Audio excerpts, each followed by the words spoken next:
என் கிருபை உனக்கு போதும் அப்படின்னா என்ன அர்த்தம்?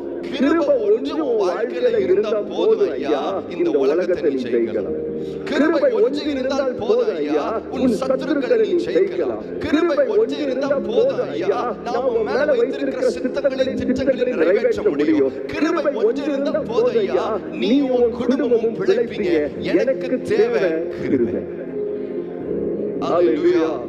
இன்னைக்கு பலர் இங்க வந்திருப்பீங்க, எனக்கு பணம் வேணும், எனக்கு சின்ன குறைகள் இருக்கிறது, சின்ன தேவைகள் இருக்கிறது, என் வீட்டுல இந்த பிரச்சனை இருக்கிறது, இது மாறினா போதும். ஆண்டவர் உங்களை பார்த்து சொல்லுகிறார், அவைகள் எல்லாம் நாம் இந்த மாம்சத்தில் இருக்கிற வரைக்கும் வந்து கொண்டே தான் இருக்கும். ஆனால் அவைகளை மேற்கொள்வதற்கு பணம் அல்ல, பதவி அல்ல, பொருள் அல்ல, ஆடம்பரம் அல்ல, மனுஷ உதவி அல்ல, என் கிருபை உனக்கு போதும்.